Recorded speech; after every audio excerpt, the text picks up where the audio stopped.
HOA, Karen demolished my lake mansion for unpaid fees. Yeah, you heard that right. I came home after 6 quiet weeks on the road to find a wrecking crew tearing through the house I built with my own 2 hands. The lake shimmered like nothing was wrong except my home was rubble, my wife's piano smashed under a bucket of steel. The foreman handed me a clipboard and said flatly, "You didn't pay your HOA dues." HOA dues for an association I was never part of. And standing there on the edge of my ruined front porch was the queen herself, HOA Karen, president of Willowcrest Shores, smirking like she'd just claimed victory. What she didn't know, what no one in that neighborhood knew, was that I owned something far more valuable than any mansion, every inch of road, every utility, every drop of access her entire HOA relied on. They thought they'd destroyed my home. I was about to dismantle their empire. Before we start, tell me where you're watching from and what time it is there, and if you love seeing justice served cold, go ahead and hit subscribe. You're going to want to see how this ends. I stood there in the rising light boots, in the dust of what used to be my living room, and felt that strange razor-thin calm that only comes when anger burns too hot to show. I wasn't some confused retiree who'd misplaced a bill.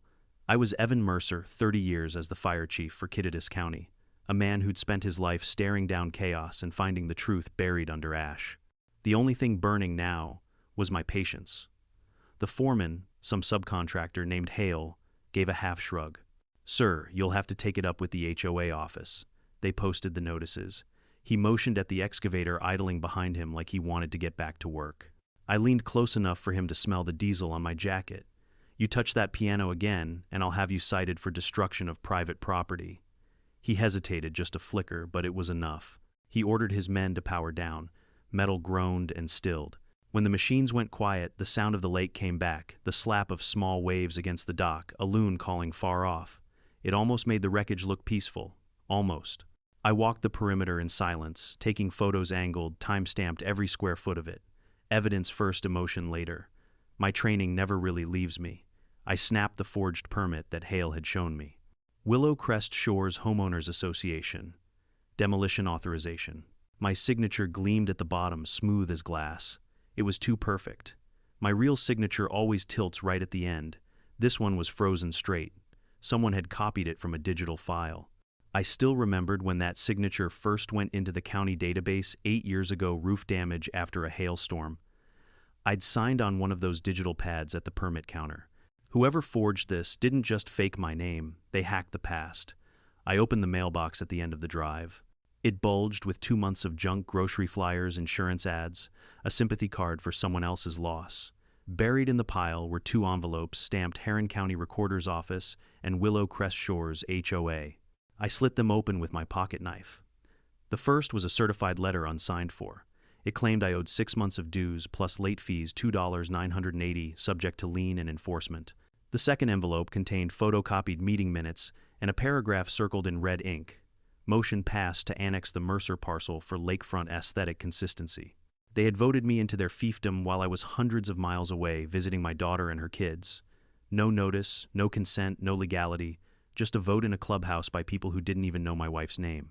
I sat on the step of my RV and read those papers again, the morning sun, warming the metal under my hand. Then I called the county records office. The clerk, a calm voice named Rita, answered after 3 rings. "Property records, how can I help?" "This is Evan Mercer, parcel 10812A. My home's being demolished right now, and I need to know if the county issued any order for it." There was a long pause, the sound of typing. "Demolished," she said softly. "Mr. Mercer, I don't see any condemnation order. Your property taxes are paid. There's no lien, no enforcement action."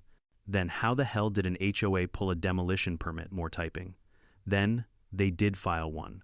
Pulled by Willowcrest Shores HOA 3 months ago. But her voice dropped. "According to our GIS maps, your parcel isn't within their jurisdiction. That permit should never have been accepted."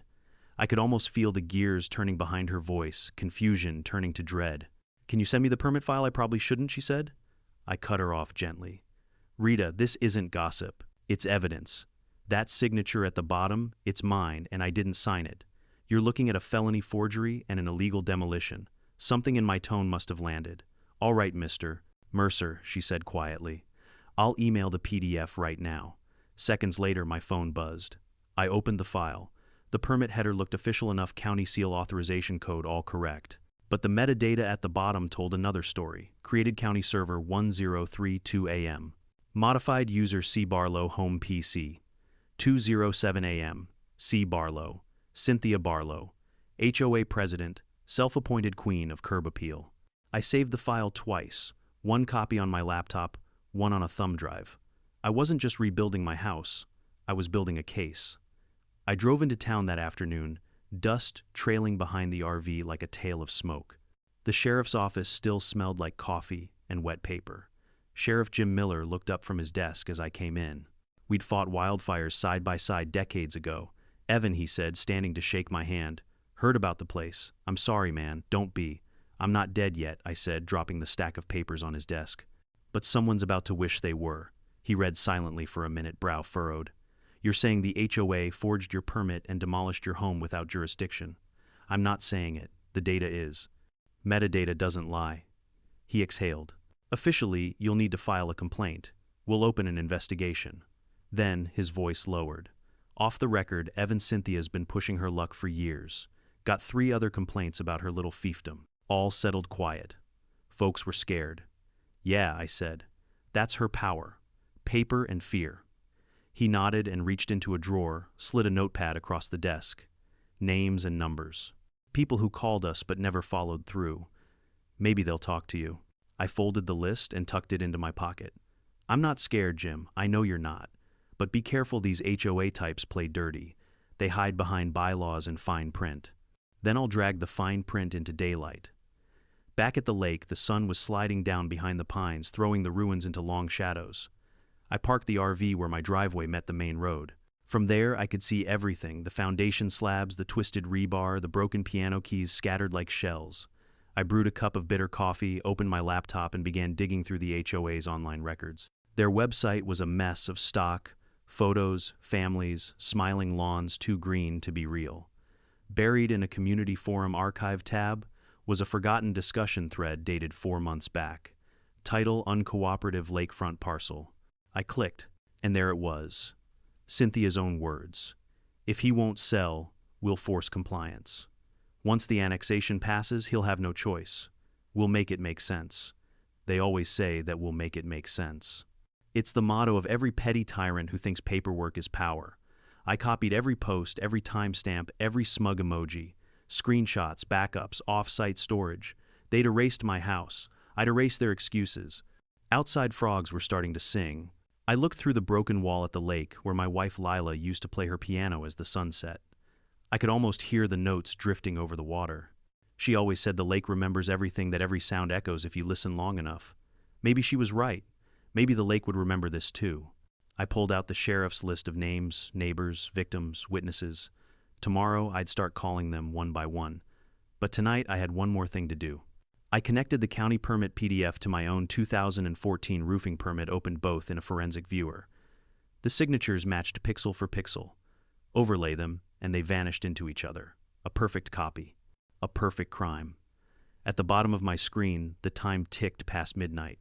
I saved everything again, triple encrypted it, and leaned back. 6 weeks ago, I'd left this place to visit my grandkids, thinking life had finally quieted down. Now I was sitting in the ruins of my home, plotting a counterfire. They thought I was just another old man. But I'd spent a lifetime studying how fires start, and more importantly, how to control where they spread. This one was going to burn clean right through every lie they'd ever signed. Stitch showed up just after sunrise, rumbling down the gravel drive in his old blue Ford. The man looked like he'd been carved out of rebar and coffee. His hard hat had seen more storms than most people's roofs. You said they flattened your house, he grunted, stepping out with a thermos in one hand and a drone case in the other. Let's see what kind of idiots we're dealing with. We didn't waste time. I walked him through what happened, the forged permit, the HOA letter, the midnight metadata. He listened without interrupting, his jaw, tight eyes sharp under the brim of that faded hat. They'll claim the structure was unsafe, he said finally. Condemned for public safety. That's how they'll frame it. We'll prove otherwise. He set the drone on the tailgate, booted it up, and sent it buzzing into the sky. On the tablet screen, my land spread out below like a crime scene, the shattered beams, the clean tear lines, the undisturbed concrete. He flew low and slow, capturing every inch. When the drone landed, he whistled softly. Not a single stress fracture, he said. No soil heave. Your foundation's as solid as the day you poured it. Exhibit A, my friend, your house wasn't dying, it was murdered. I nodded, taking the tablet and zooming in on the cracks that weren't there. The truth has a texture. You can feel it if you've been lied to long enough. Next, we went through my old blueprints spread out on the hood of his truck like a battle map. Half-inch rebar, 12-inch centers, double-joisted beams, hurricane ties. Stitch traced the lines with his calloused finger and gave a low whistle. Hell, Evan, you didn't build a house. You built a bunker. Then why the fake inspection report, I asked. Because they needed a narrative, he said flatly. A paper reason to make the theft look legal. That's when I remembered something. The so-called emergency structural inspection report, the HOA filed 3 months back. I hadn't seen the original yet, just a mention of it in the county system. Let's get the paper trail, Stitch said, tightening the lid on his thermos. If there's an inspector's name on that form, I'll know if it's fake. We drove to the county records office together. The clerk, a young man with a nervous smile, printed out a single sheet and slid it across the counter. That's the only inspection filed for your parcel this year, he said. The report was laughable. One paragraph full of vague jargon, evidence of foundation, settling truss instability and moisture intrusion consistent with structural fatigue. And at the bottom, signed by William Johnson. Johnson, Stitch muttered. No one's supposed to be Johnson, I said. Bill Johnson's an old friend. He did inspections on the new firehouse. We walked back to the truck. I snapped a photo of the report and texted it to Bill. He called 30 seconds later. Evan, that's not my signature. I've never inspected your property. And if that's on a county form, someone's breaking the law. I smiled grimly. Then I'll bring them the law. We now had our next piece of proof, a falsified report signed by a man who didn't even spell his own name wrong. That night, Stitch emailed me a full preliminary report, 10 pages long, with annotated drone, photos, code citations, and a clear conclusion. No evidence of structural failure. Structure was sound at time of demolition. I printed it, slid it into a binder, and labeled it Phase 1. But the next phase wasn't about evidence, it was about people. Sheriff Miller's list of contacts sat folded in my jacket pocket, 6 names, 6 numbers. Victims, every one of them of the same HOA. I called the first that evening, a man named Peter Holloway. He lived 3 streets into Willowcrest, and his voice trembled even before he said hello. Mr. Mercer, I heard about your house. They came for me too. Said my fence was 6 inches over the setback line. Fined me $2,000. Did you pay, I asked? He hesitated. I did. I didn't know what else to do. They said they'd put a lien on my home. The next call was to a woman named Elaine Robbins. Her story was worse. She'd been forced to repaint her entire house because her trim color wasn't on the approved palette. Then fined again when the shade was deemed too reflective. Every story followed the same rhythm: petty power, inflated, fines, fear. By the 6th call, I wasn't even angry anymore. I was calculating. Each voice added weight to the scale. Cynthia Barlow had built her empire on intimidation, and now it had witnesses. That night, as the RV's generator hummed softly, I laid everything out on the table like evidence in a trial. The forged demolition permit, the fake inspection report, the HOA meeting minutes with that smug line about aesthetic cohesion, the forum thread where she wrote, "We'll make it make sense." Stitch's photos printed crisp and clean, labeled Exhibit A through G. It looked less like revenge and more like a prosecution. Outside, I heard the soft lap of water against the dock. The same sound my wife used to play to her piano facing the lake, her reflection dancing across the surface. I walked through what was left of the foundation flashlight cutting through dust. The air smelled of ash and wet plaster. That's when I saw it, something glinting under a pile of drywall. I brushed the debris aside and pulled out the cracked lid of Lila's piano. The wood was splintered, the brass hinges bent. There was a shallow compartment inside, the one she used to hide her sheet music. Out of habit, I pried it open. Inside was a small plastic thumb drive, perfectly clean. I carried it back to the RV, plugged it into the laptop. A single folder appeared for the kids. It was full of video files. The first opened with her face, Lila's smile, her voice soft and steady. "If you're watching this, it means you found it, Evan." She laughed gently. "Things break. That's what they do. But they'll never take away what matters not from you." The video cut off. I sat there for a long minute, hands shaking just slightly. She always knew how to steady me even from the grave. I closed the laptop, straightened the binder of evidence, and looked out through the broken window at the moonlit lake. "All right, love," I murmured. "Let's rebuild. But not yet. Not before every person who touched that forged paper learned what real accountability felt like." The plan started forming in layers. Step 1, prove intent already covered by metadata and signatures. Step 2, expose mode of the annexation vote, and her online posts would handle that. Step 3, destroy credibility in public. And that meant walking right into Cynthia's own den, the next HOA board meeting. Stitch was still sitting outside in his truck, scribbling notes under the dim light. I walked over, handed him a beer from my mini fridge. "You in," he grinned, teeth flashing beneath the brim of his hat. "You kidding, I haven't seen a good fire since we retired." I smiled back. "Then watch closely, old friend. This one's gonna burn on paper." We clinked the bottles. The lake was silent, except for the hum of crickets and the distant echo of a hammering woodpecker like a slow heartbeat counting down. Tomorrow, the real work would begin: assembling copies, printing binders, organizing evidence by timestamp and signature. Cynthia had weaponized bureaucracy. I was about to turn it against her. In my world, fires reveal the truth, and I'd just stacked enough kindling to light up an empire. The binders multiplied. What began as one neat folder labeled Phase 1 quickly became a small filing cabinet on the RV's little table, Exhibit A through Z, and then AA through AC. Each page had a corner dog-eared from being read too many times. Each exhibit had a purpose. Evidence isn't drama, it's a scalpel. You use it to cut the lie out clean. I spent the next morning in the clubhouse of Willow Crest Shores. That clubhouse was all fake brightness and staged politeness, beige carpet, framed prints of sunsets, a coffee machine that never worked right. Cynthia liked it there because it made her look like someone who belonged in a community calendar. She ruled that room like a small monarch, clipboard in hand, and a ring of people willing to clap on cue. I wasn't there to clap. I was there to hand out the binders. They had scheduled a routine board meeting about landscaping and mailbox aesthetics. I walked in carrying a stack of printed evidence and the recorder tucked in my jacket. Eyes tracked me the way a herd notices a new wolf. Cynthia's smile faltered for a fraction of a second when she saw the piles of paper. Her posture didn't change, but the smile got harder. That's the subtle tell, like glass tightening around an ice cube. I laid a binder on the table in front of her as if I were placing a book on a pulpit. "Good evening," I said. "I understand you have a meeting on new business. No one expected me to sit through it." I did.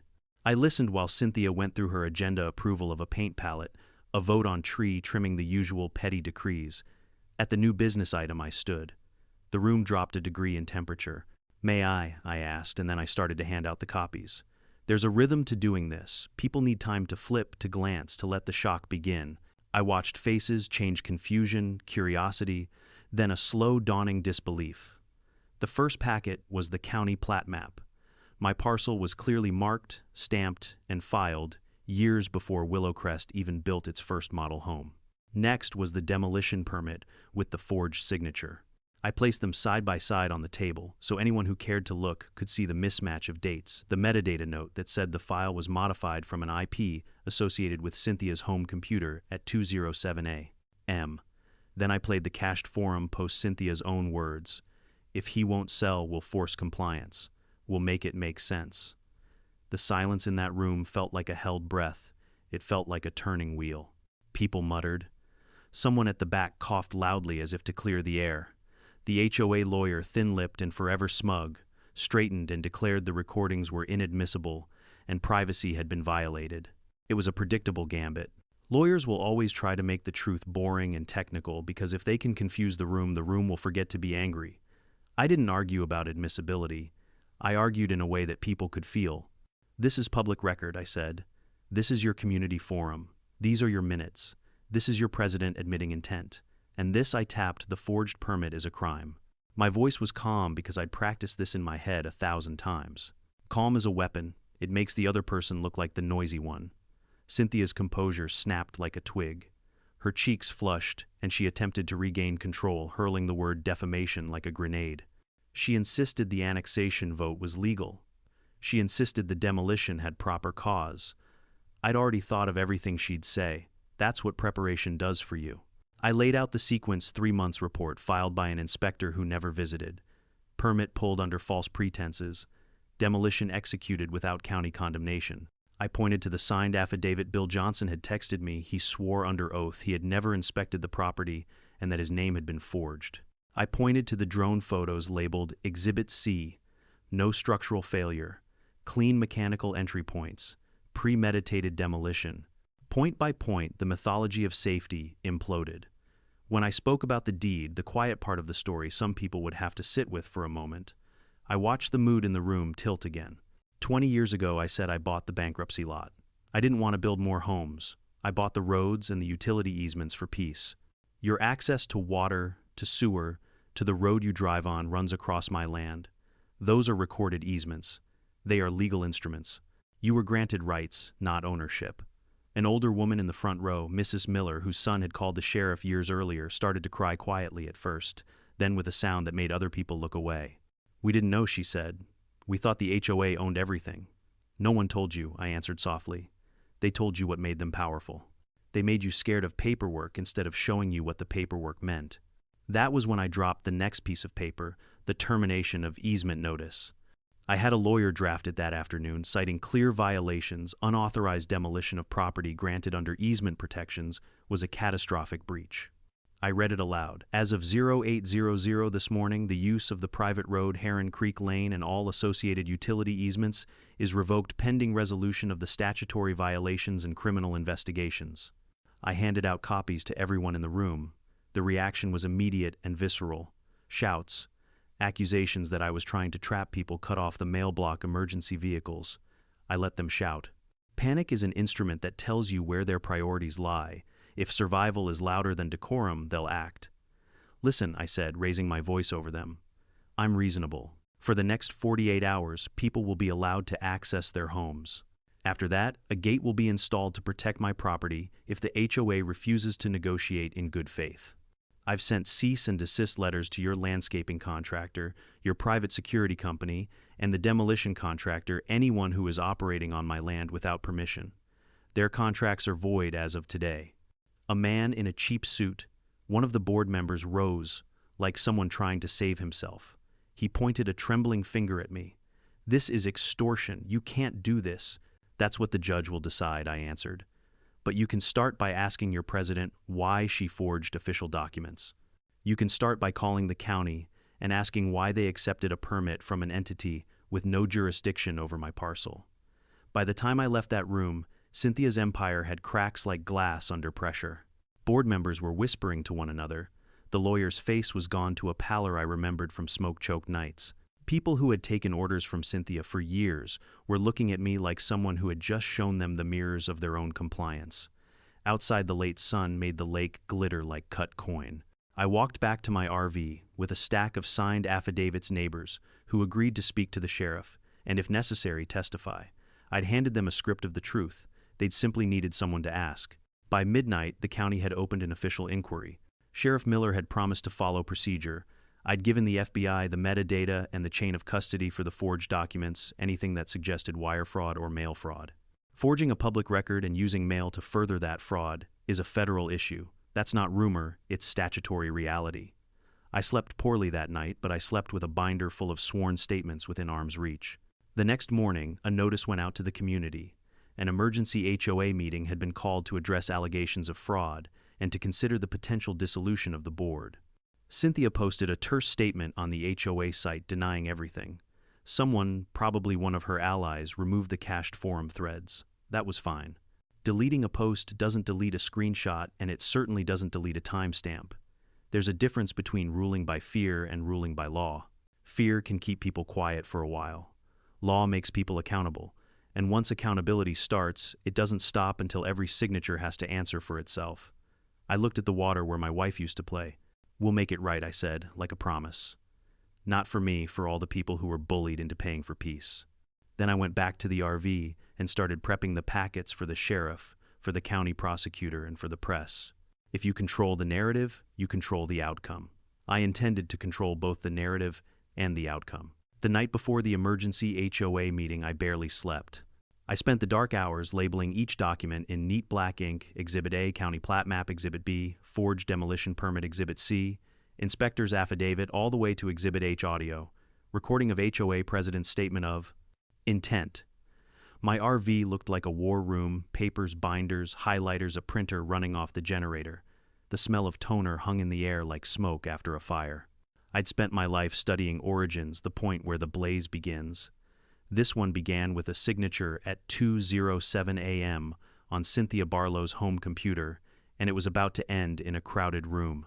By the time I pulled into the Willow Crest Clubhouse parking lot, the place was buzzing. SUVs, sedans, and golf carts lined the street. Residents were already gathered in clumps on the sidewalk, worried faces murmured rumors. The demolition had shaken them, but gossip had always been Cynthia's strongest currency.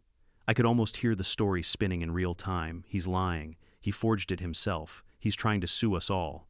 Inside, the air conditioning was cranked too high, and the room had that faint scent of disinfectant and burnt coffee that all HO clubhouses seem to share. The folding tables were set up in a long row covered in cheap white cloth. Cynthia sat dead center, surrounded by her loyalists. She wore navy blue again, the kind of suit that says in charge. Her lipstick was a little too perfect, her smile rehearsed within an inch of its life. When I walked in, the room dipped into silence, then erupted in whispers. Cynthia's head snapped toward me, and that smile, the one she'd used to charm, threaten, and control, froze mid-curve. I walked past the rows of plastic chairs and placed my stack of binders at the edge of the board's table. "Mr. Mercer," she began, her voice dripping with condescension. "This is a members-only meeting. I don't believe your membership status is resolved." I finished for her. "Yes, you resolved it by demolishing my home." A few gasps rippled through the room. She blinked, eyes hardening. "If you're here to make baseless accusations—" "No," I said, calm as still water. "I'm here to present evidence." That word evidence had a particular power.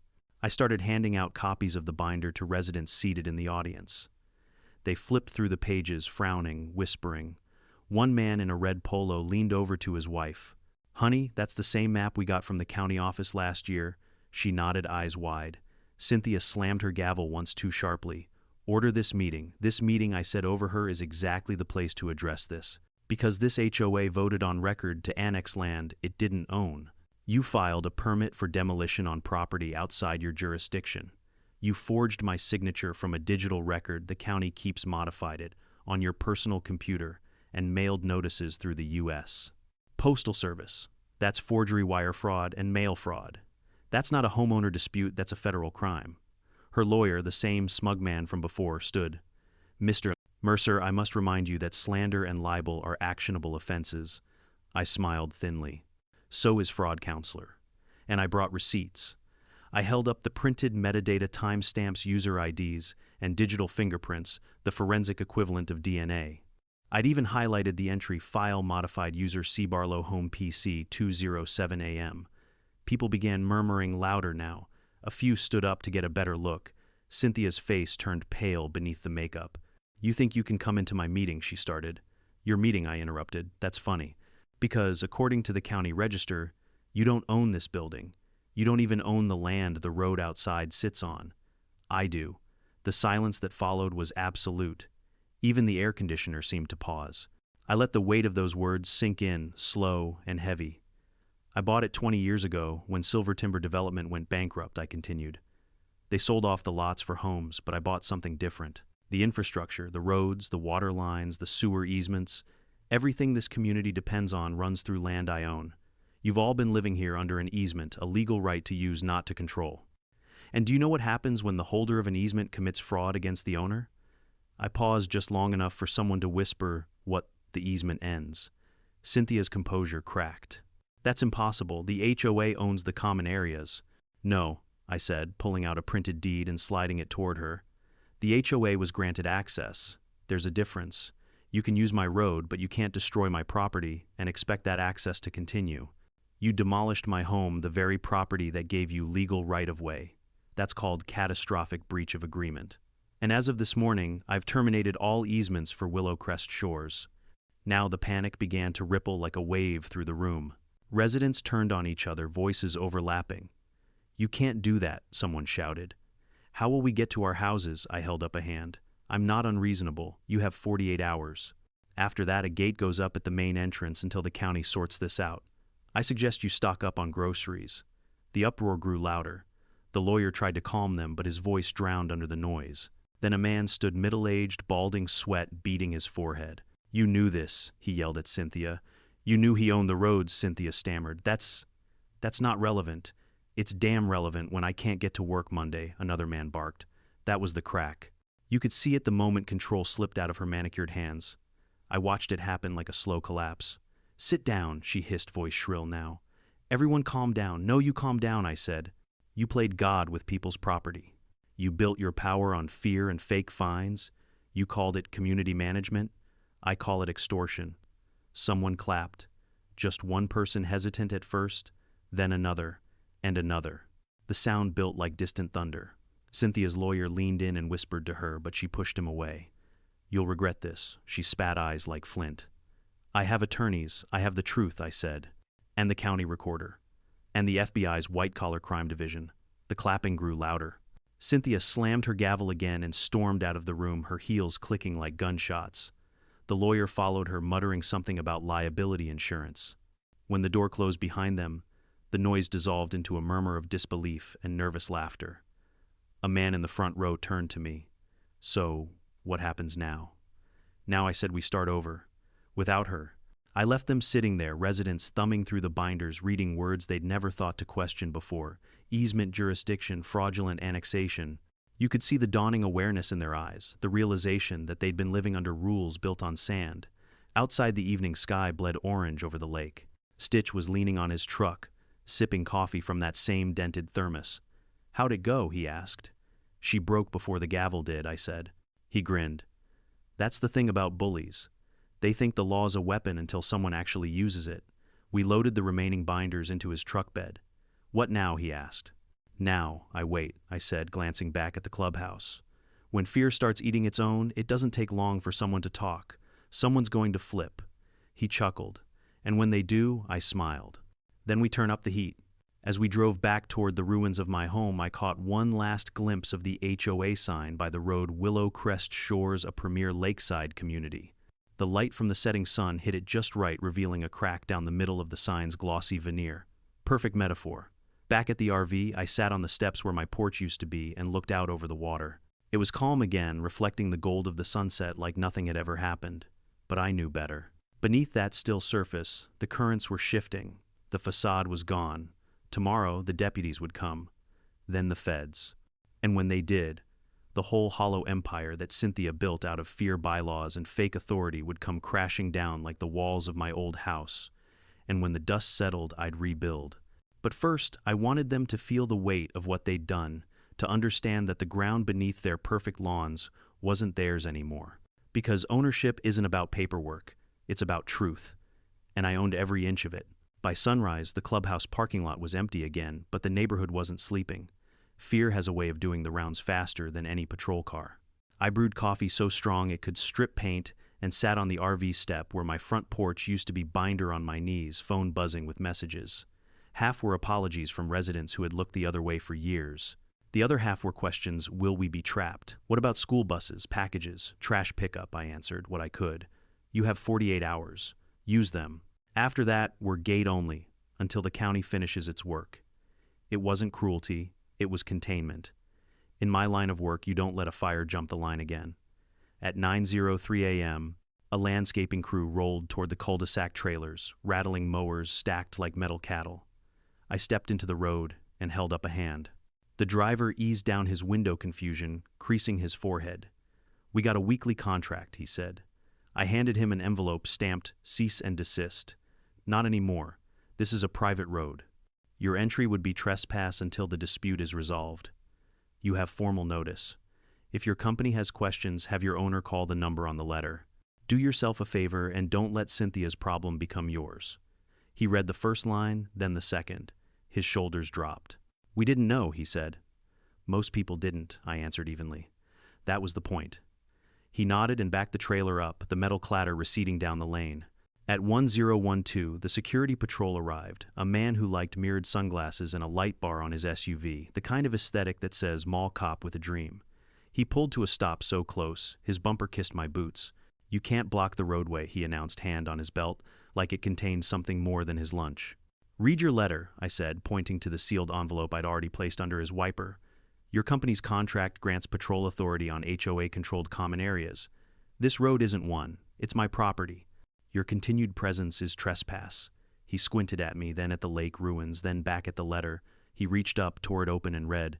The light bar on his roof reflected in his glasses red, blue, and the sudden dull of understanding. "You serious?" "As a heart attack," I said. If you need it from a badge, the sheriff will be here shortly." He mumbled something that sounded like a half apology, half curse, and pulled away. The silence he left behind felt clean. I barely had time to breathe before 2 county cruisers turned onto Heron Creek Lane, lights off steady and official. Deputies stepped out, one older, one young, both with the posture of men who expected the worst and hoped for the best. The older deputy introduced himself as Lieutenant Sanders. No bluster, no theatrics, just a firm handshake and eyes that didn't blink too much. "Good sign." "Mr. Mercer," he said, taking in the crater where my home used to be. "We received a complaint that you're obstructing a public road." He said public road the way a surgeon says suspected mass, carefully, awaiting test results. "Allegedly public," I said, and motioned toward the RV. "Let's go inside where the wind doesn't steal your paperwork." We sat at the tiny dinette. I laid out the deed to the roadbed parcels, the recorded easements, the bankruptcy purchase paperwork from 2 decades ago. I'd organized them with color tabs, blue for title, green for easements, red for violations. The lieutenant read like a man who respects paper more than people's opinions. He didn't ask many questions. He didn't need to. "This is unusual," he said finally. "Unusual isn't the same as illegal," I replied. "They crossed the line when they forged my signature and used the mail to push fraudulent notices. That's not my opinion. That's 18 U.S.C., Section 1341, and a handful of state statutes on forgery and false instrument filings." I slid the forged demolition permit across the table. "Check the metadata modified at 2:07 a.m. from the HOA president's home computer. And there's an inspection report signed by an inspector who misspelled his own name." The younger deputy whistled softly through his teeth. The lieutenant didn't. He was already radioing in voice, flat details precise. When he hung up, he glanced at the ruin again, then back to me. "Mr. Mercer, pending confirmation from the county attorney, we need to treat this as a potential criminal forgery case. I can't order you to open the road given the title chain you've shown, but I can ask you to articulate an emergency access protocol." I nodded. "Already drafted." I pulled a single sheet from the binder, "Emergency Access Covenant Interim. Full access for emergency vehicles, 24/7. If the gate is closed, the code is pre-shared with dispatch. If the gate malfunctions, bolt cutters are staged here." I pointed to a red steel box mounted on a post freshly installed that morning. "Fire and EMS get priority. Always." The lieutenant read it, pen tapping once against the paper, then signed as witness. "That will go a long way," he said. "For what it's worth, I'm sorry about your home." "Thank you," I said, and meant it. I watched them pull away radios, murmuring dust hanging low behind the cruisers. When the sound faded, I exhaled for what felt like the first time that day. A boundary had been drawn and recognized. It took all of 20 minutes for the next escalation to arrive. A black SUV with spotless paint and dealer plates, Cynthia's ride when she wanted to feel important. She wasn't driving. The HOA lawyer was, and Cynthia sat crooked in the passenger seat with a face that could curdle milk. They parked with 2 wheels up on the gravel like they owned angles, then stepped out holding a stack of papers that looked fresh from a printer and not from a law library. "You are hereby ordered to cease obstruction of a public thoroughfare," the lawyer announced, thrusting a letter toward me as if proximity could confer legitimacy. "File it with the court," I said. "Until then, it's a strongly worded wish." Cynthia's lips were so tight I thought she might swallow them. "You can't cut us off. We have families. We have obligations." "So did I said, nodding toward the splintered piano lid still propped by the foundation. "You cut me off with a wrecking ball." Her eyes flashed. "You will pay for this." "Already did," I answered. "You sent the bill. I'm sending mine." The lawyer tried a different tack. "We will seek an emergency injunction." "Good," I said. "Then we can get a judge to look at the forged permit, the fake inspection report, and the annexation minutes you waved around like a magic wand." I softened my voice just a hair. "Counselor, you seem like a smart man. Choose a different client." Cynthia hissed, "Don't talk to him. Then you talk to me," I said, stepping just close enough that the truth had to cross the gap. "Look around, Cynthia. The sheriff is opening a case. The county attorney is taking calls. The FBI will ask where the mailings were printed and who had access to the server that hosts your forum. People have already agreed to testify. Whatever house of paper you've built, the wind is up." She faltered. Just for a second, the steel bent. Then the mask snapped back, and she spun on her heel, jabbing a finger into the lawyer's chest. "File it. Today." They left in a rush of gravel dignity dragging behind them like a tailpipe. By noon, a quiet line of residents began arriving, not to fight, but to ask. A man named Daniel Miller and his wife stepped forward first. I recognized their names from the sheriff's list. Daniel held his cap in both hands like a prayer. "Mr. Mercer," he said, "Cynthia denied our request to build a wheelchair ramp for my mother-in-law. Said treated lumber wasn't aesthetic." He swallowed. "If the road's yours, we don't know how this works anymore." I looked at his wife, the hollow sleep in her eyes, the kind we see in firehouses at 3 a.m. "It works like this," I said, and pulled a printed sheet from a new folder. "County Residential Ramp Permit, IRC Appendix R, Accessible Dwellings. You file this with the county. You follow the span and landing rules. You call for inspection when you're done. And if anyone not wearing a county badge steps onto your property to stop you, you call the sheriff and say the word trespass." His wife started crying, not loud, not messy, just the quiet kind that says a wall finally moved. Daniel shook my hand with both of his. "Thank you," he said. "We thought the rules were the rules." "They are," I answered. "But the right rules." Word spread.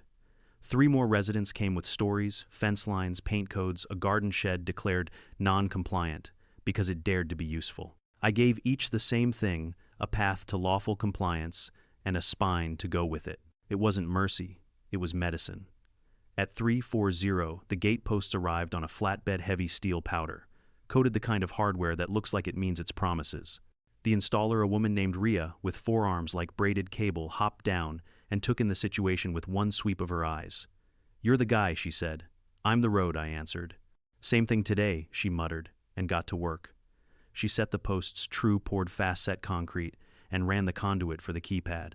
I gave her the emergency protocol sheet. She nodded once, and added her cell to the contact box list. Good craft recognizes good preparation. As Rhea worked, a county news van rolled up like a curious gull. The reporter approached with a microphone and the kind of smile that has survived too many school board meetings. "Mr. Mancher Persides. Mercer, is it true you're locking an entire neighborhood behind a gate?" I glanced at the van camera, then back at my ruins, then at the road painfully straight under the afternoon Sunday. "No," I said. "I'm locking a crime scene. The gate is a bandage on a wound made by forgery and fraud. Residents have full emergency access and 48 hours for everything else. Ask the HOA president why she modified a county permit at 2:07 a.m. The reporter blinked. You can always tell when the story pivots in their head. "Do you have proof of that? Enough to keep talking," I said, and handed her the public safe packet, deed excerpts, metadata printout, with personal info, redacted inspection affidavit. She took it like it was warm. Late afternoon brought clouds piling over the ridge, the promise of a squall. Rhea tightened the final bolts, tested the swing.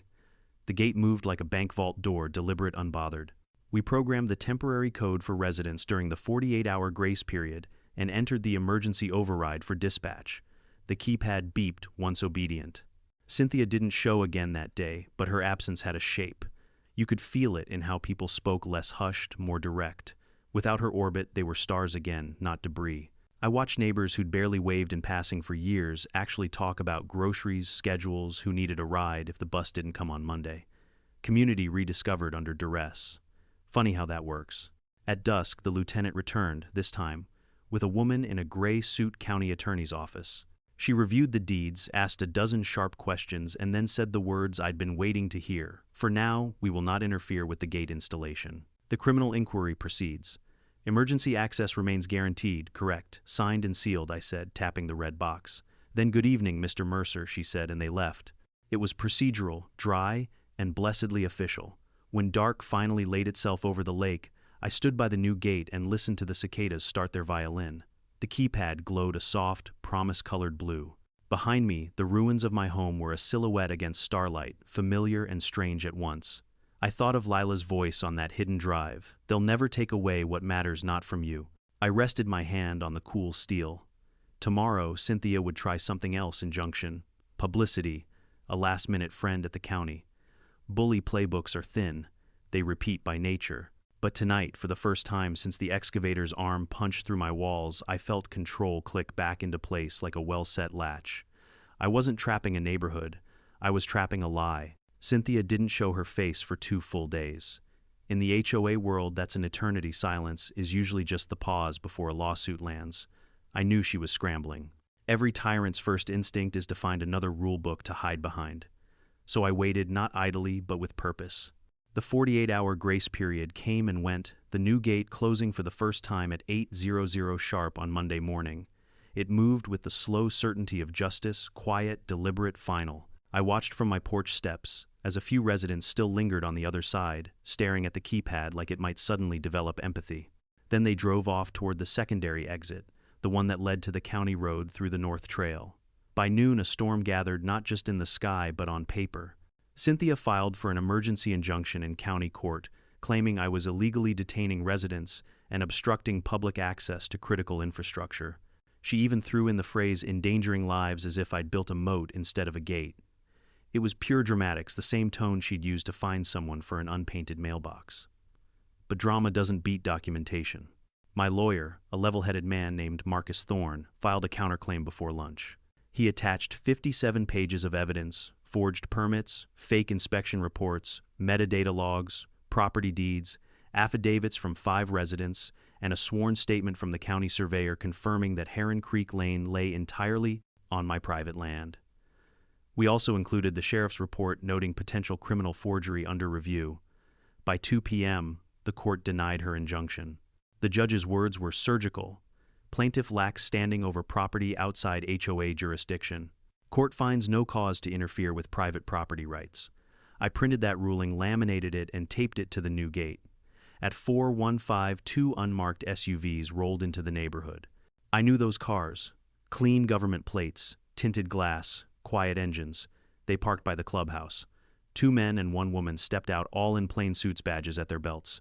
The FBI had arrived.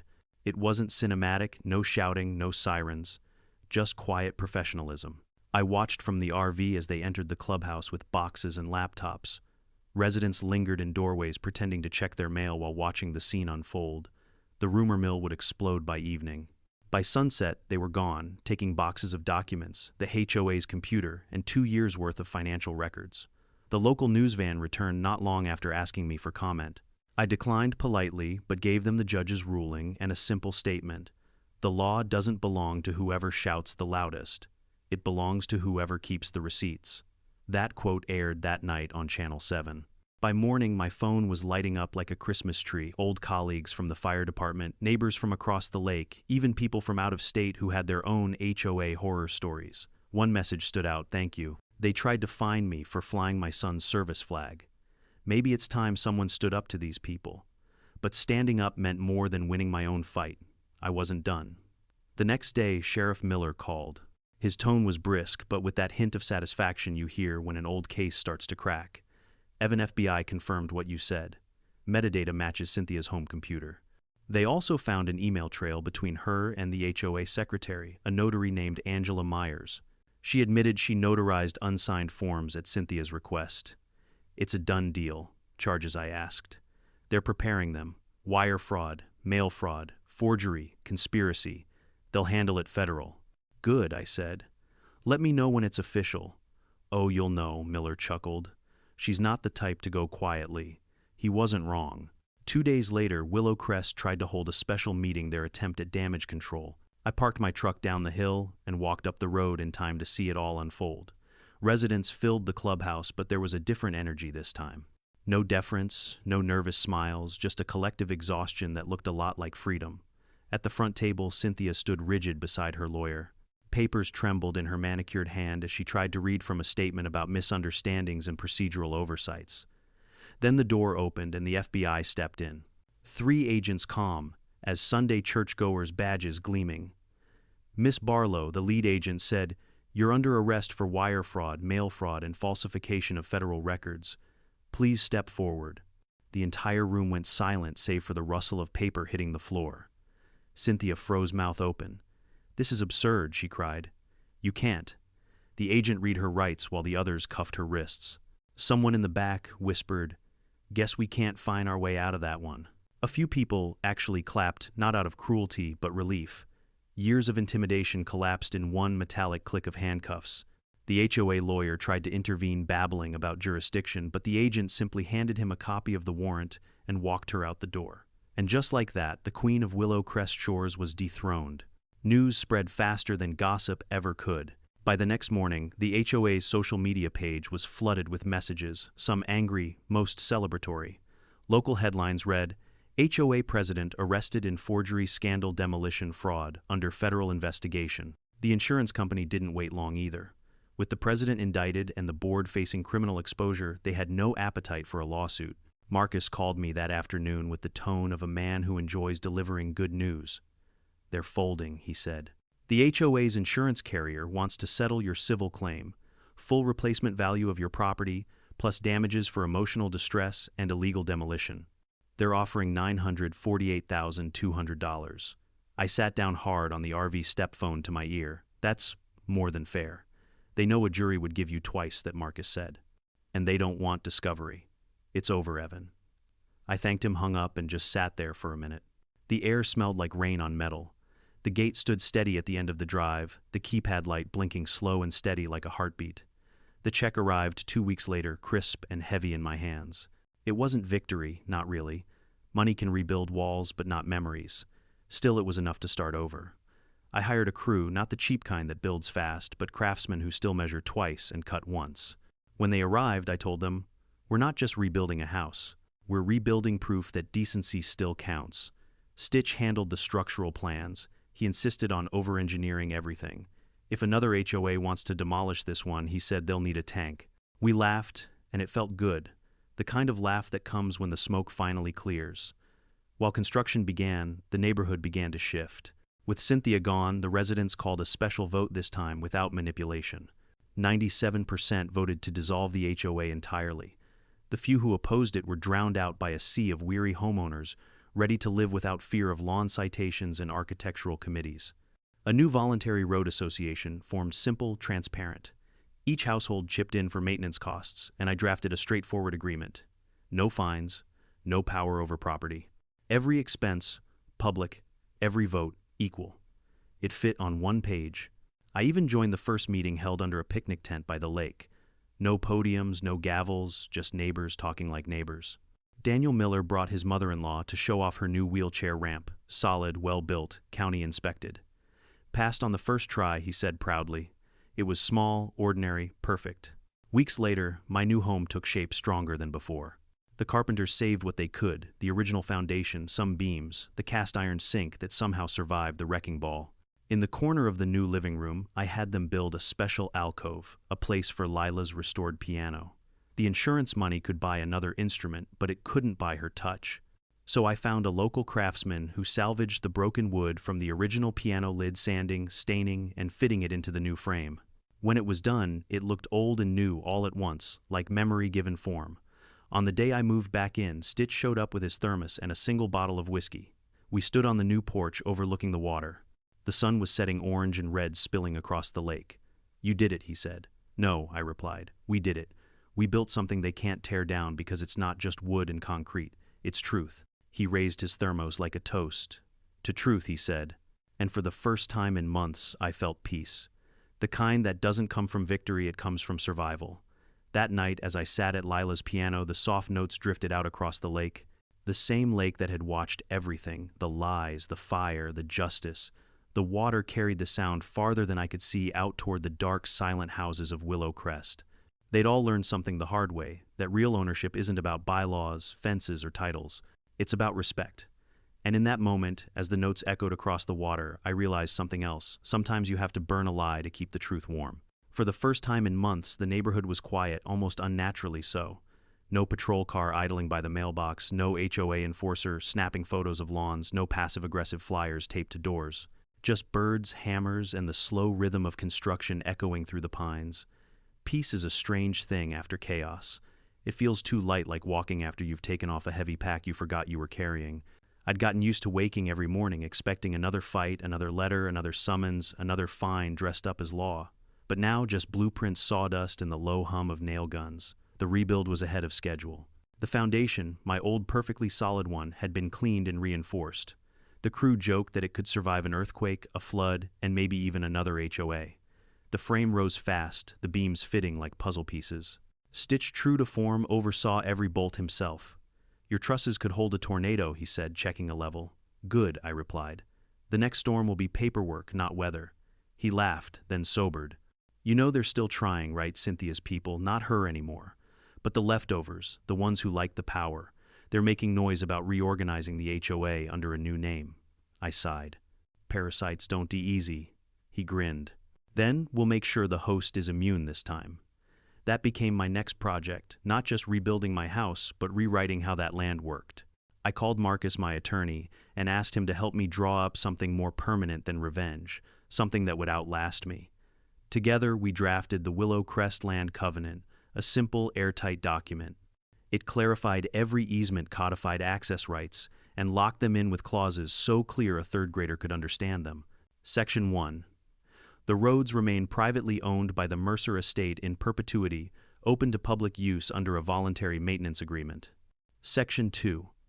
Any association seeking governance authority must receive unanimous consent from all property owners and county validation. Section 3.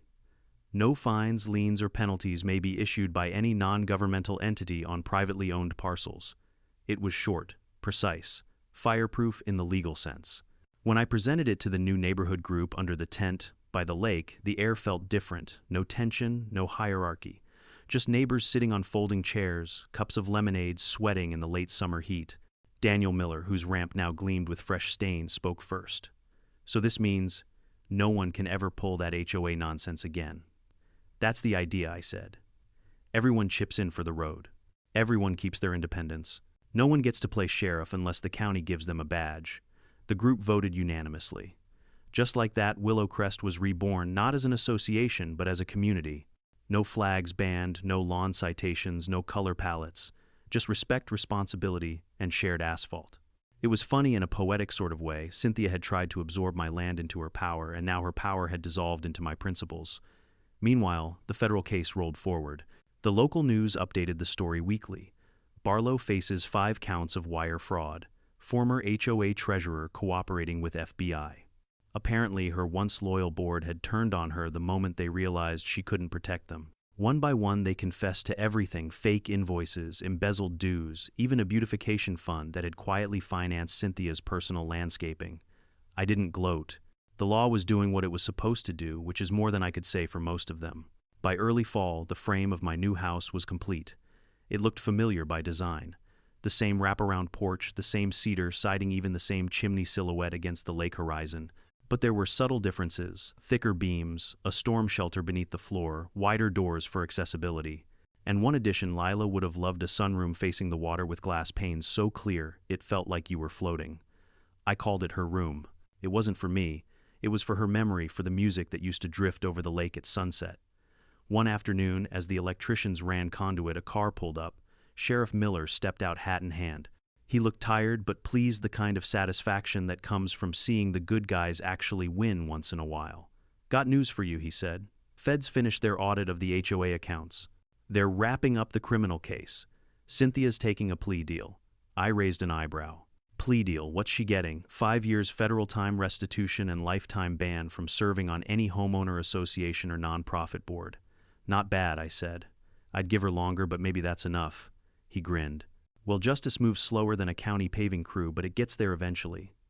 Thanks, Jim, I said. You've done more than your share. Don't thank me, he said, tipping his hat. You did the hard part, you didn't back down. He looked past me at the new house, the steady hum of work, the clean symmetry of walls, reborn from ruins. Looks good, he said. Feels right. It does, I said quietly. When he left, I stood on the half-finished porch, watching the lake turn gold in the afternoon light. For the first time in a long time, it looked like peace didn't need to be temporary. That evening, the crew packed up early. The air smelled of rain and sawdust. I walked down to the dock and sat with my boots just above the water. My reflection stared back, older, lined but steady. I thought about Lila again, about the day we built the first house here. She'd painted the trim herself, laughing when she got more on her hair than on the wood. I could still hear her voice. We build it once, right, Evan, and it'll last longer than we do. She wasn't wrong. I reached into my pocket and pulled out the small thumb drive I'd found inside her piano months ago, the one labeled, "For the Kids." I hadn't watched the last few files yet. I plugged it into my laptop and sat on the dock as the sun dipped below the trees. Lila appeared on screen again, sitting at that same piano, smiling softly. "If you're watching this," she said, Then something probably broke. You were always the fixer, Evan. But promise me one thing, don't fix it with anger. Fix it with truth. That's the only kind that holds. I smiled through the ache. You always knew, didn't you? I whispered to the screen. Behind me a gentle knock, Daniel Miller again, this time holding 2 cups of coffee. Mind if I sit? He asked. Not at all, I said, and gestured to the spot beside me. He handed me a cup. The new group's already drafting the first road maintenance budget, he said with a laugh. You've started something, you know. I didn't start it, I said. I just reminded people it was theirs all along. He nodded, eyes on the lake. Still, it's nice to see the neighborhood talk again. Feels like we finally live here. Yeah, I said. Feels like it. When he left, I stayed by the water until the laptop battery blinked red. Then I closed it, gently stood, and looked back at my half-built home. The new structure stood like a promise, a fortress of evidence, memory, and redemption. Stitch's truck headlights glowed at the end of the drive as he left for the night. He honked once, his way of saying, "You did it." And maybe I had. By November, construction was complete. We celebrated quietly, me, Stitch, Marcus, Sheriff Miller, the crew, and a handful of neighbors who'd stood by me. We grilled by the lake, drank too much coffee, and watched fireworks reflected on the still surface. Someone played a harmonica. It wasn't Lila's piano, but it was music all the same. Later, as the others left, I sat alone in the sunroom. The wind carried a few embers across the water, tiny sparks dying before they reached the far shore. I realized something, then every fire ends, but the warmth it leaves, that's what matters. Cynthia had built an empire out of fear and false authority. I'd built something else, a home, a covenant, a community, grounded in truth. Maybe that's the real moral of it all. Power built on lies collapses, but the kind built on honesty, it endures. And as the night settled over the lake, I thought of Lila's words again. Fix it with truth. I smiled, poured the last of the coffee into the water, and whispered, consider it fixed. The lake had always been my clock. I measured time not in hours, but in how the light hit the water, the way morning gold slid to silver by noon, the way the evening sun laid itself down in crimson strips across the surface. After the rebuild, each sunrise felt like a chapter closing and opening at once. By December, my house was finally complete. The paint dried, the new piano installed, the ramp sturdy enough for Stitch's bad knee. But peace has a habit of arriving with unfinished business. I knew the legal storm hadn't fully passed, it just drifted offshore. One morning, I got a call from Marcus, my lawyer. You sitting down? He asked. I smiled. Marcus, I'm retired. I do most things sitting down. He chuckled, but the tone in his voice was serious. You're going to like this one. The federal grand jury just finalized their report. Cynthia and her co-conspirators, that's the official term, pleaded guilty. The plea covers 6 counts: forgery, mail fraud, wire fraud, conspiracy, destruction of private property, and falsification of notarized documents. Sentencing is in 3 weeks. Good, I said quietly. They finally stopped pretending. Better yet, he continued, the FBI's report includes restitution recommendations. You'll get your settlement, but so will others, the homeowners who were fined illegally. Every dollar she siphoned from those people has to be returned. That hit me harder than the money ever could. I thought of the Millers, of Elaine Robbins, of the veterans and retirees she'd bullied. They'd finally get their piece too. After the call, I sat at the piano, the new one with the old lid. I'd salvaged and played the first few notes of Claire de Lune. My wife used to play that piece every night at dusk. The sound filled the house again, soft and fragile, like forgiveness finding its way back. Later that afternoon, I drove into town for groceries. The air had that crisp bite that smells faintly of snow. When I pulled into the lot, people recognized me, not in the celebrity way, but in the small-town nod that says, "We saw what you did." A man near the hardware store walked over, hand outstretched. "You're Mercer, right? From the lake. My sister lives over there. Says you saved the whole neighborhood from that HOA mess." I shook his hand. "Didn't save it, just reset it." "Well," he said, "you made a lot of folks sleep easier." Funny thing about small towns, word travels faster than truth, but sometimes it catches up. That week, Sheriff Miller called again, this time about logistics. "The court's holding restitution hearings next month," he said. "They might want you to speak about what it means to lose everything you built and get it back the right way." I told him I'd think about it, but that night I couldn't sleep. The thought kept looping, what does it mean? So I sat down at the desk by the window, looking out at the moon over the lake, and started writing. Not testimony exactly, more like a statement of truth. I wrote about what it felt like to come home to ruin, to see your life in splinters, and still decide not to break. I wrote about the smell of diesel, the hum of generators, the taste of coffee gone cold while you read forged documents in the dark. And I wrote about the moment when proof finally outweighed fear when the law caught up to the lies. By the time dawn came, I had 10 handwritten pages. I didn't know it then, but those words would travel farther than any legal verdict. When the day of the hearing arrived, the courtroom was packed, press residents, a few federal agents. Cynthia sat at the defense table, smaller somehow, her arrogance stripped away like old paint. She didn't look at me. The judge asked if I wanted to speak before sentencing. I stood, unfolded my notes, and let the words I'd written under moonlight guide me. I've spent 30 years running toward fires, I said. You learn fast that fire isn't always red and hot. Sometimes it's white and quiet, the kind that eats paper and trust. That's what this was. They burned my house with bureaucracy, not flames. But the truth doesn't burn. It just waits. I told them about the forged permits, the fake inspections, the harassment, and the way people had been made to feel small on their own property. Then I paused. The law, I said, isn't meant to punish. It's meant to restore balance. You can rebuild walls, but not dignity, not unless people believe justice still means something. When I finished, the room was silent. The judge nodded slowly. Thank you, Mr. Mercer, she said. Then she turned to Cynthia and her lawyer. You took advantage of authority you were never entitled to wield. You destroyed a man's home, defrauded your neighbors, and brought shame to your own community. For that, you'll serve your sentence, and the rest of us will learn from it. 5 years in federal prison, 3 years probation, full restitution. It wasn't vengeance. It was equilibrium. Outside, the air was cold enough to bite. The Millers were there, waiting by the steps.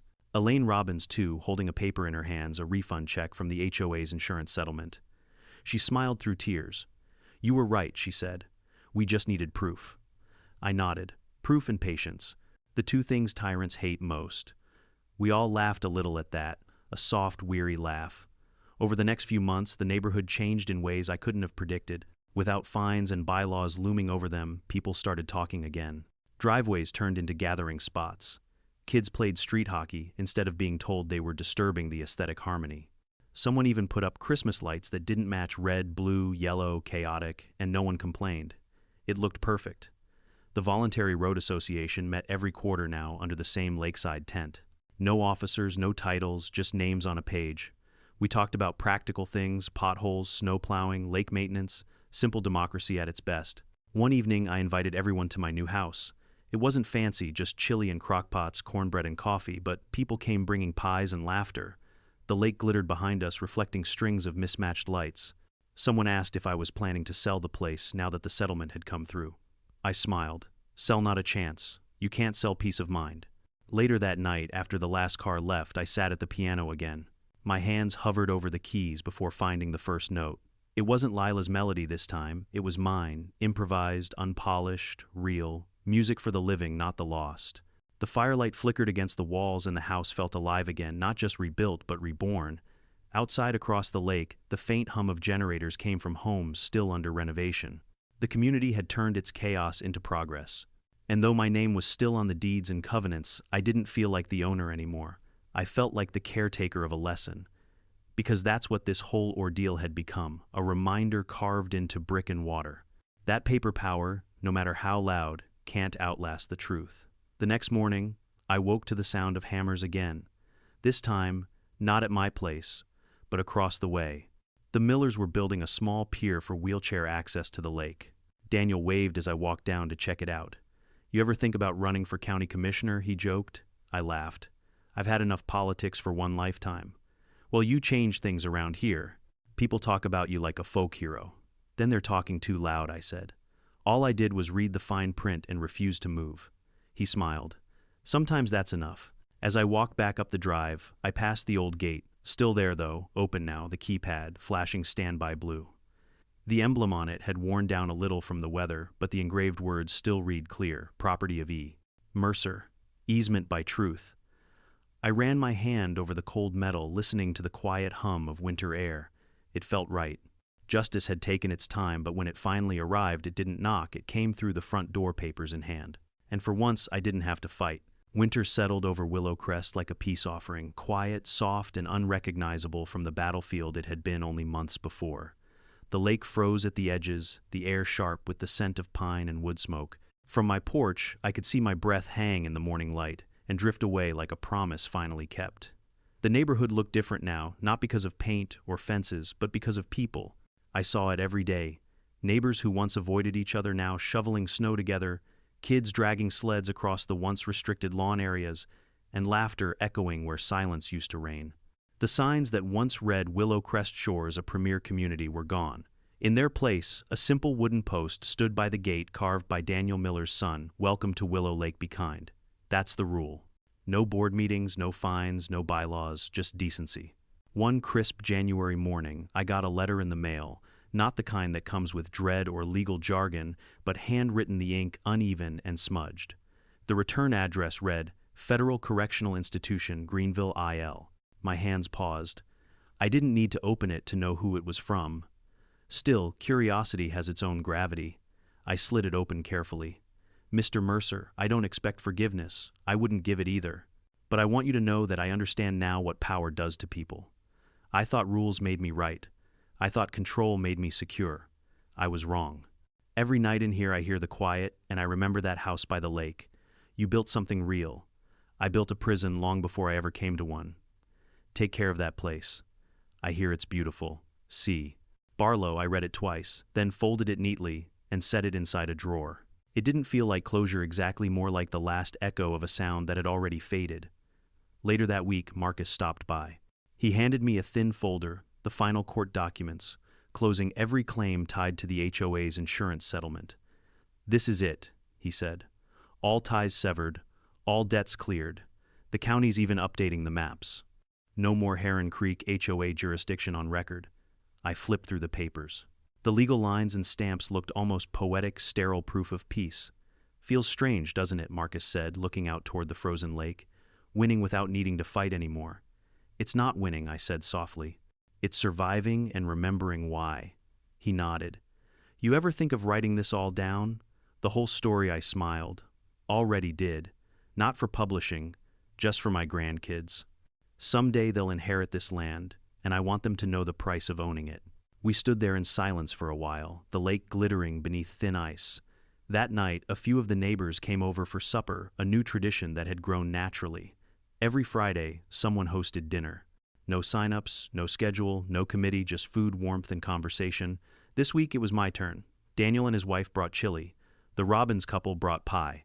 Stitch showed up late as usual, carrying a loaf of bread so hard it could break a window. Fresh from my oven, he said proudly. We ate by the fireplace, laughter rolling through the room like a tide. The house felt alive again, not a fortress, not a symbol, but a home. At some point, conversation drifted back to the past. Elaine Robbins asked me, Evan, when you saw your house demolished, how did you not just give up? The room went quiet. Even the fire seemed to lean in. I didn't have a choice, I said after a moment. You don't give up what's tied to the people you love. You stand for it because they can't anymore. My wife and I built this place together. She believed in fairness and good work and doing things right. If I'd walked away, I would have betrayed that. And if there's one thing I learned from all this, it's that the ground remembers the truth. You just have to uncover it. No one spoke for a few seconds. Then Stitch muttered, "Damn fine speech," and everyone laughed again. After they left, I walked down to the dock. The night was clear, stars sharp enough to cut. I could see my reflection in the thin ice lines, deeper now, hair grayer, but eyes still steady. I thought of Lila again, of that video on the thumb drive of her voice telling me to fix it with truth. And I had. Not just for me, but for every person who'd ever been pushed by power they didn't owe. In the months that followed, something unexpected began to happen. Strangers started visiting homeowners from other towns, people who'd read about the case online. They came not to gawk, but to ask for help. They brought their HOA letters, their violation notices, their horror stories. I started keeping a binder by the porch labeled Neighbors in Need.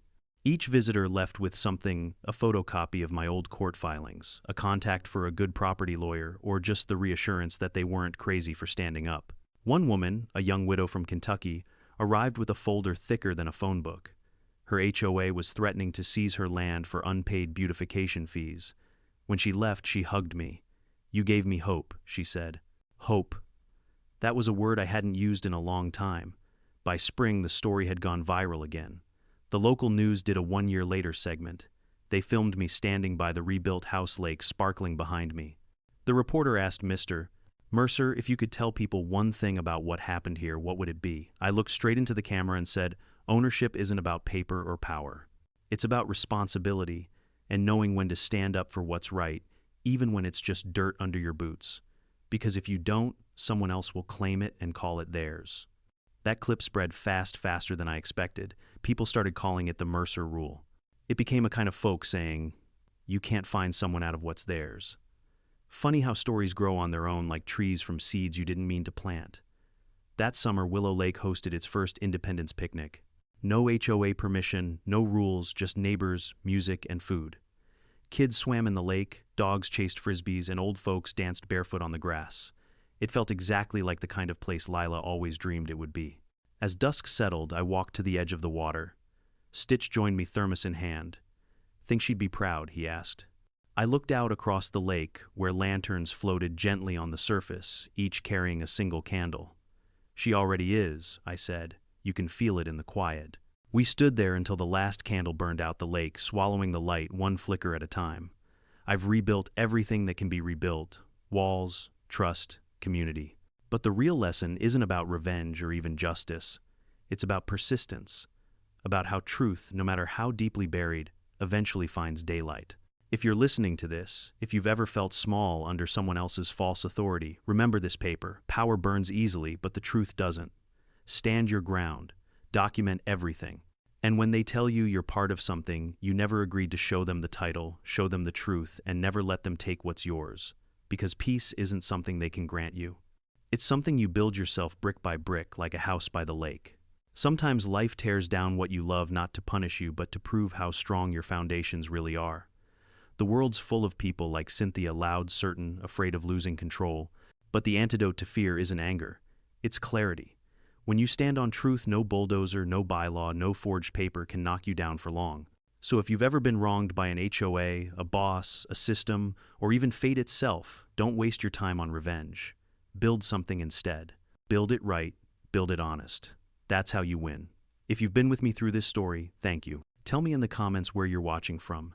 And if you've ever faced your own HOA Karen, I'd love to hear your story. And if you believe in standing up for what's right, hit that subscribe button. We've got more tales to tell because the fight for fairness never really ends.